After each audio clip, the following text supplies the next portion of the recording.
통합진보당 해산 심판 청구까지 하게 된 이유가 무엇인가?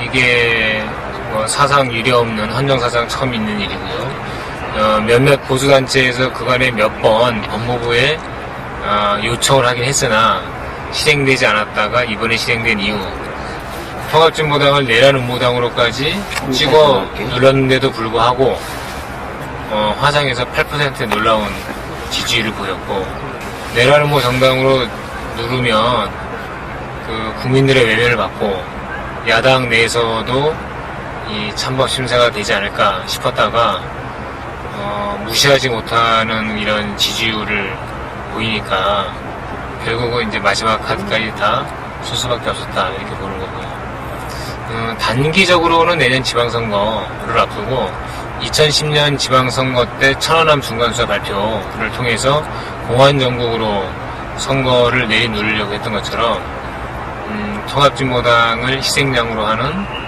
이 공안, 이 광풍을 일으켜서 내년 지방선거까지 현 새누리당의 이제 승리를 가져가려고 하는 거 아닌가. 이 지방선거 승리를 위해서 하는 측면이 하나 있는 거죠. 김대중 대통령, 노무현 대통령 잃어버린 10년 얼마나 쓰라렸겠습니까? 그러니까 이제 MB 이후에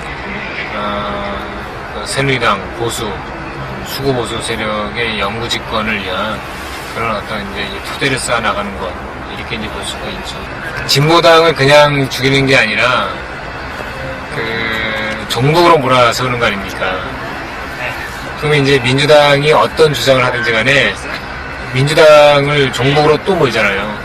그러니까 이거 이제 1차가 진보당이지, 그 다음에는 민주당은 당연히 가게 돼 있는 거고, 뭐 그것뿐만이 아니라, 그러니까 현재로서는 통합진보당을 묶어두는 것이 전체 야권연대에 사실 지금 쐐기 같은 그런 작용을 하기 때문에 통합진보당이 집중하는 거죠.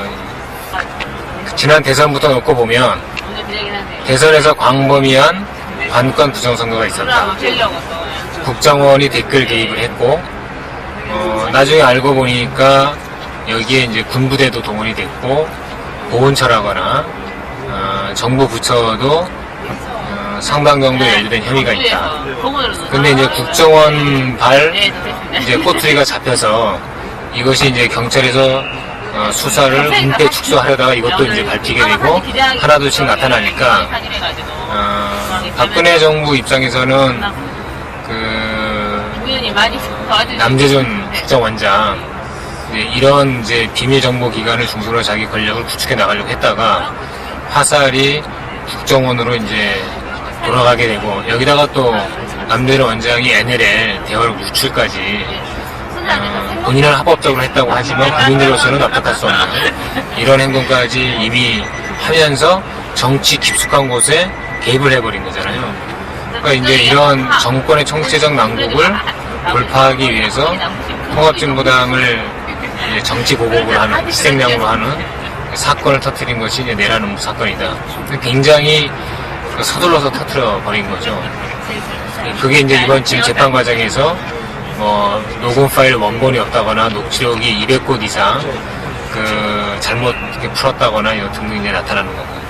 그래서 내란 음모 사건을 터뜨려서 이거를 이제 잠재우려고 했는데 이후에 이제 화성 선거에서 드러나듯이 진보당의 지지율이 떨어지지 않고, 그다음에 이 사이버 사령부부터 그다음에 이번에 이제 나타나는 게 100만 건 이상의 이제 글까지 이제 계속 수출되니까 이런 것을 해결하기 위해서는 또 다른 감수를 둬야 된다 해서 나온 것이 정당의 해산 심판 청구, 여기까지 오게 된 거고, 정당에서 심판 청구를 하게 되니까 지금까지 통합진보당 사태에 대해서 좀 긴가민가 좀 거리를 뒀던 하는 이제 분들이 이렇게까지 하는 건 아니지 않느냐. 진보당이 해산될 정도면 정의당이 되든 노동당이 되든 진보신당에서 이름 바꾼 노동당이 되든 녹색당이 되든 또는 뭐 민주노총 참여연대를 비롯한 웬만한 시민단체, 통일단체 전부 다 위헌단체가 다 돼버리는 거니까. 또 이번에 그 정당해산 심판 청구하면서 부수 법안에 보면 이적단체 강제 해산법 이런 것까지 들어가 있고요.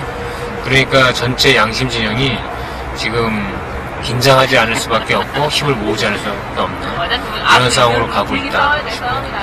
이제 국민들이 더 힘을 내서 좀 더 우리가 큰 그 규모로 이 싸움을 하게 된다면 이 박근혜 정부의 이 불통과 오만무례함을 혼낼 수 있지 않을까 싶습니다.